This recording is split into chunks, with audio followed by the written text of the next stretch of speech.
Assalamualaikum and hi everyone. So here my group want to answer the question of did the Russo-Japan war validate Mahan's story? Okay, first of all, who is Mahan? Who is Alfred Thayer Mahan? He was a United States Navy flag officer, geostrategist and historian that called as the most important American strategist of the 19th century. Mahan retired from the US Navy in 1896 but was subsequently recalled to serve on the Naval War Board during Spanish-American in 1898. He served as president of the American Historical Association in 1902. In 1906, Mahan and the other naval captains who had served in the Civil War were promoted to the rank of Rear Admiral. In 1890, Mahan published his college lectures as The Influence of Sea Power Upon History in 1660 until 1783. In this book, he argued for the paramount importance of sea power in national historical supremacy. The book, which came at a time of great technological improvement in warships, won immediate recognition abroad. In the interest of America in sea power, present and future, 1897, Mahan sought to arouse his fellow Americans to a realization of just maritime responsibilities.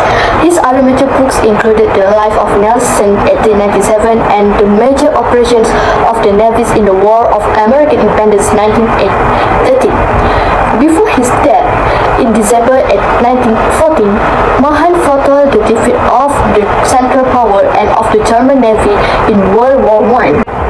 As for the next slide, for Mahan theories, Mahan summarized his thoughts on naval strategy by emphatically asserting that the proper main objective of the Navy is the enemy's fleet.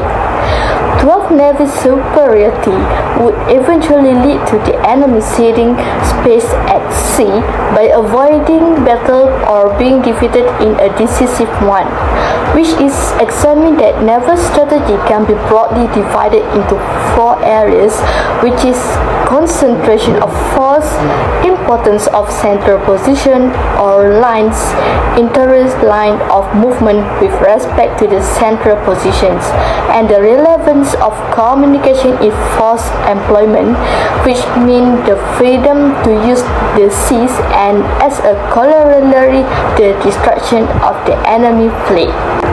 Besides, Mahan eulogized capital ships while highlighting the significance of seizing the initiative of offense in a naval war. He believed that nations needed to possess a fleet of capital ships in a measure commensurate to the enemy, such that they were capable of fighting and winning decisive battles, eventually securing uncontested command of the sea. While professing so, he added that these tactical victories would need to be strung together by a larger strategic objective.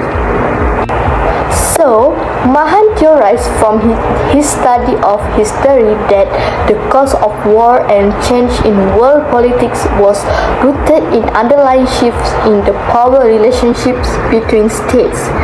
Thus, the international system's leading states had in the past been challenged by more rapidly growing powers, and these challenges carried with them the potential for war. Okay, so I will pass to the next one. Hi, my name is Muhammad Nafi and my metric number is 2210922. In this video, I will explain about Russo-Japanese War. Russo-Japanese War was a military conflict fought between the Russian Empire and the Empire of Japan from 1904 to 1905 over rival imperial ambitions in Main Korea and the Korean Empire. The major theaters of military operations were in Liaodong Peninsula and Mugde in southern Main Korea, and the Yellow Sea and the Sea of Japan. Early in the 20th century, Japan was commonly regarded as Asia's leading power, while Russia was already sizable global power with huge areas in Eastern Europe and Central Asia under its control. As a result, the conflict attracted a lot of interest from throughout the world. and its effects persisted long after the last shot was fired in 1905. Indeed, scholars have argued that the Russo-Japanese War laid the groundwork for World War I and ultimately World War II, because some of the central issues in the first conflict were at the heart of the fighting in the latter two. Some have even referred to it as World War Zero, owing to the fact that it occurred less than a decade before World War I began. The Russian Empire, ruled by the autocratic Tsar Nicholas II in 1904, was one of the world's largest territorial empire.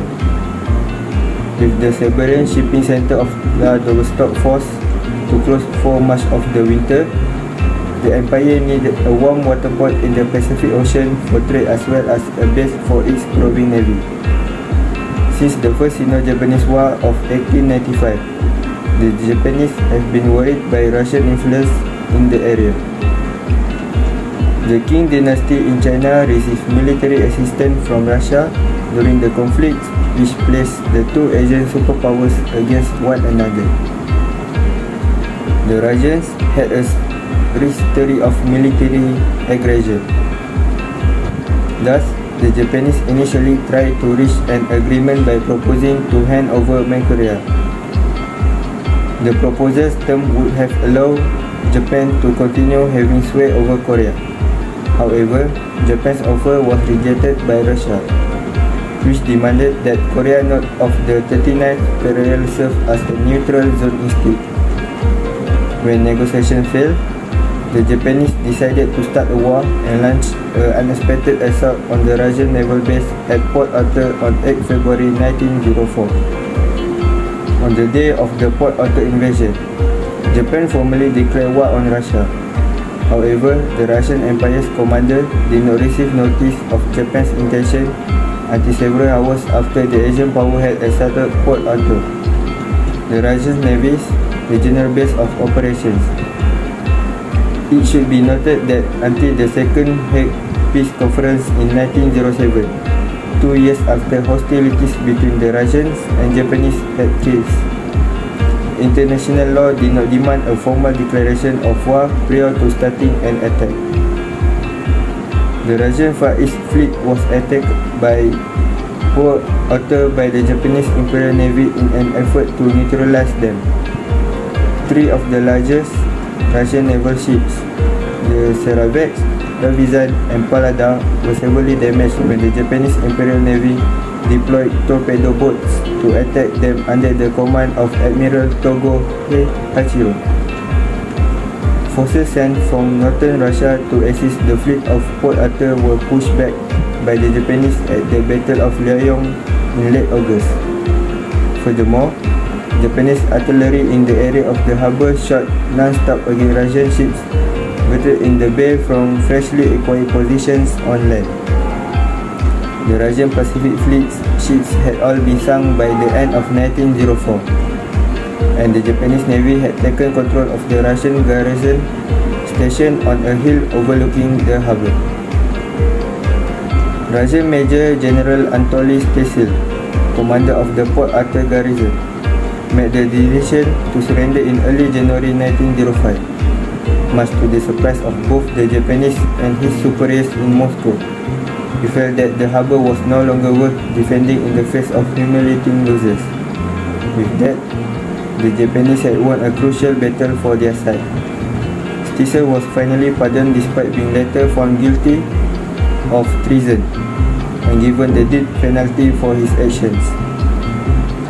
Despite a clear win in the war, Japan's coffers were practically empty as a result of its victory. Because of that, Japan's negotiation position was weaker than many had anticipated. The agreement was made on 5th September 1905, and it stipulated that Russia would give the Japanese Port Arthur while keeping the northern half of Sakhalin Island, which is located off its Pacific coast. Hello. Okay, let's continue with the causes of Russo-Japanese War. Okay, why did the Russo-Japanese War begin? The fundamental reason for the Russo-Japanese War was that both nations had a claim to Manchuria. Manchuria is a region that was partly in both China and the Russian Empire, as well as the Korean Empire. Russia had started to increase the number of the troops in Manchuria between 1903 and 1902 and 1903, which infuriated the Japanese. Prior of the conflict, Japan tried to reach an agreement with Russia in which they intended to give up control of Manchuria but keep control of Korea. However, Russia rejected Japanese requests. As a result of the fear of the discussion, Japan decided to enter the war, which led to its beginning, the Sino-Japanese War, which latest from the 1894 to 1895 was a famous military battle between China and Japanese. The second causes of Russo-Japanese War. In the Sino-Japanese War, Japan had triumphed eradicating Chinese rule over Korea and subsequently gaining control of the Litung Peninsula in Manchuria. The Sino-Japanese Wars, Japanese victory proved that Japan was gaining influence throughout Asia. Japan also had taken over the Litung Peninsula in Manchuria, but Russia was not satisfied, and they claiming that the Japanese takeover would prevent fair access to China and the promotion of peace in the Far East. The alliance that Russia had established with France and Germany helped it to take over the peninsula. Peninsula was given to Russia in exchange for Japan receiving greater reparations from China. Russia and China entered into a contract in 1898 that gave Russia a 25 years lease over the Liaodong Peninsula.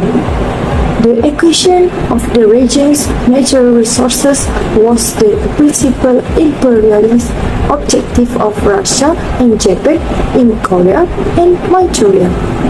The resources were created with the intention of guiding industrialization and modernization. Both nations desired to enlarge their borders, and they saw Korea and Manchuria as a prime location to do so. The last causes of Russo-Japanese War is to make Chinese land available for commercial exploitation. Russia started building railways there in 1897. Japanese politicians were alarmed by the railway's potential to be utilized as a tool of colonization, economic control, and military strategy. Japan and Britain signed a contract in 1902 that guaranteed British assistance should any nation side with Russia in a war against Japan, effectively eliminating the possibility of the engagement from the European powers. Thus, imposition of power thwarted attempts at reconciliation. Yevgeny Ivanovich, 1843 until 1817, the Russian viceroy for the Far East, for instance, persuaded the Tsar to build up his force in the region, even though they were supposed to be leaving Manchuria. Japanese destroyers made a surprise attack on Russia, vessel at Pearl Port Arthur in Manchuria and Chilmolpo in Icheon at Korea on the night of February 8 until 1907 when talks broke down after the opening assault. Next, we will continue with the effects of Russo-Japanese War. Okay, the Russo-Japanese War had a negative impact from economic, political, and social.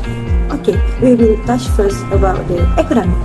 Okay, the Russo-Japanese War had a negative economic impact on Russian living and working circumstances. He is true when he said that the current and the continuing rise in population and sustained rapid industrial growth, adding huge strength to the fabric of Tsarist society.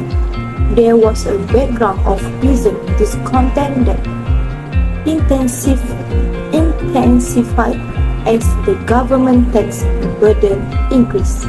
The living and the working conditions for peasant and industrial employees rapidly worsened as resources and money were diverted into the war effort. Widespread spread of industrialization with anticipation to move to cities in search of employment marked the beginning of industrial progress.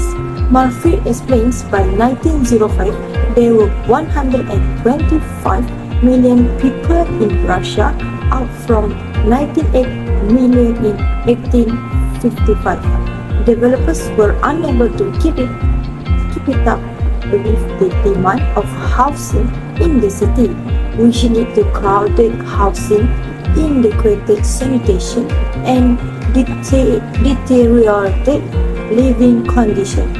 Living conditions deteriorated as a result of developers being unable to meet the demand of housing in urban areas, which led to crowded housing, inadequate sanitation, and higher mortality rates.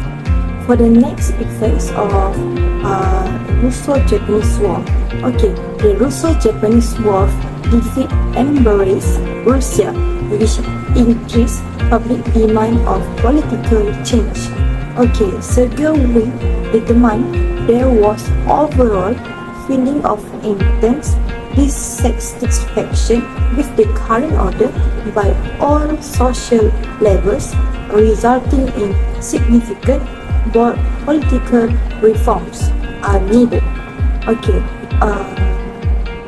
secondly, would have been familiar with Russia governing class during his time as a chairman of the committee of the ministers, and in a journal entry, he would have been free to voice his thought on the working order without concern about invention or bias.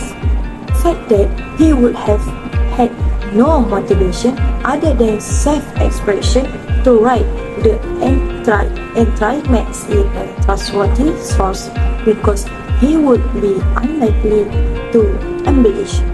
We also made an observation that are usual for the time. He mentioned that desire for political change on the part of the populace and historians. He also said that exploited the rivalries and divisions between his different ministries in order to maintain the upper hand, which had effect of depriving the government of effective leadership and coordination.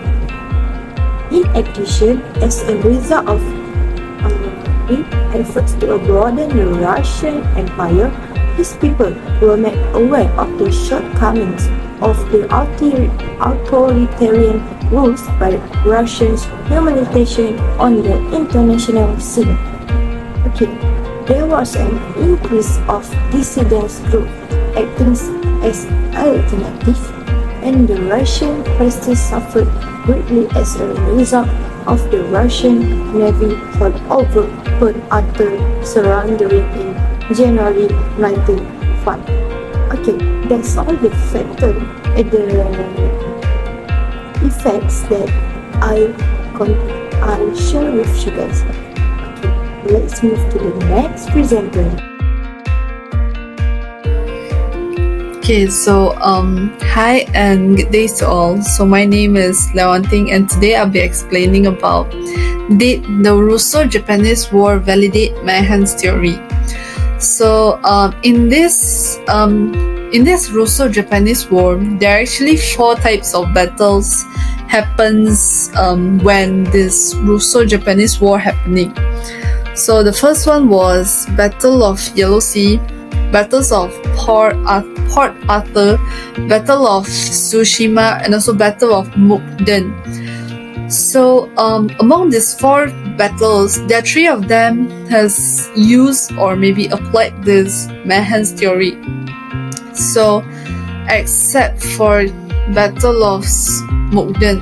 So Battle of Mukden is actually a war or maybe a battle that uses only the armed forces, the fire guns, firearm.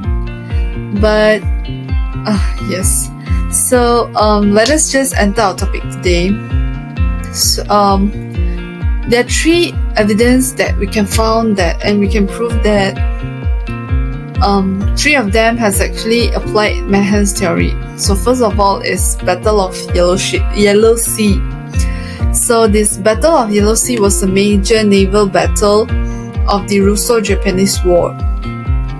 It was fought on the 10th August in the year of 1904.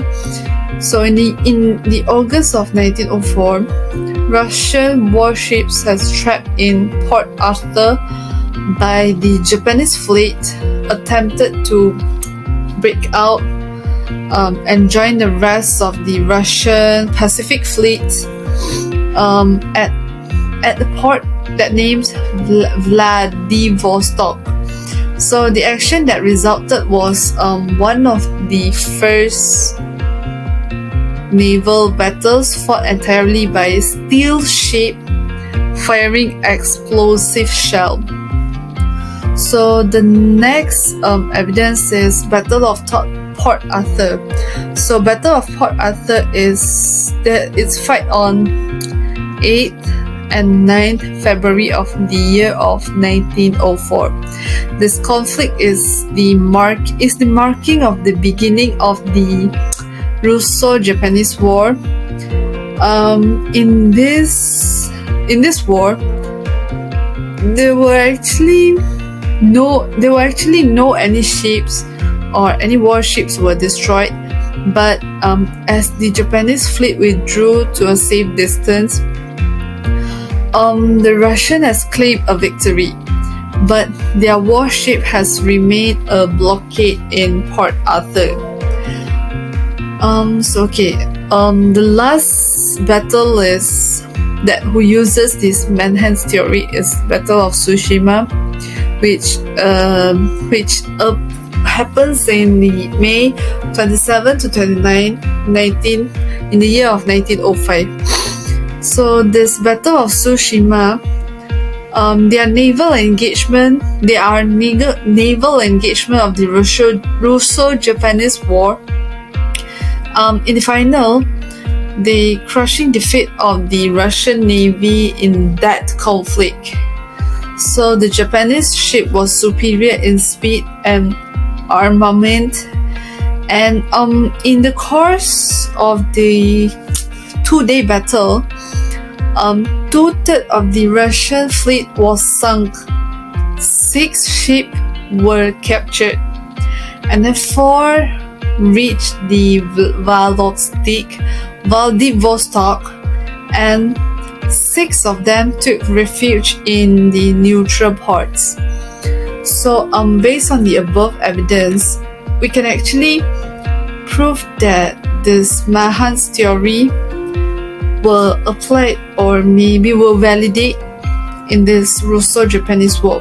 This is it because both Japanese and Russian has used their own naval military power and forces. They have actually come up with their own warships, and Russian even used to sail by ship instead of using railway to fight. I think that's all from me, and let me just pass it to the next presenter. Thank you. Hello, my name is Shana Isabel Bakri and my metric number is 221093. Now, we have come to the conclusion of Russo-Japan War. First, Japanese used their knowledge of operational level combat and learned the method of European warfare to set an achievable objective and the action needed to. Second, the difficulties of having a geographically separate army and fleet were not understood by the Russian. Third, command and control by the Russian was perceived as a departure from the illustrious eras of Russian during the Russo-Turkish War at 1877 until 1878. And lastly, as the war dragged on, the Japanese were aware of their difficulties. They had to achieve victory as quick as possible against the Russian juggernaut. So not only military victories were important, but the physiological effect of making this a costly war for Russian.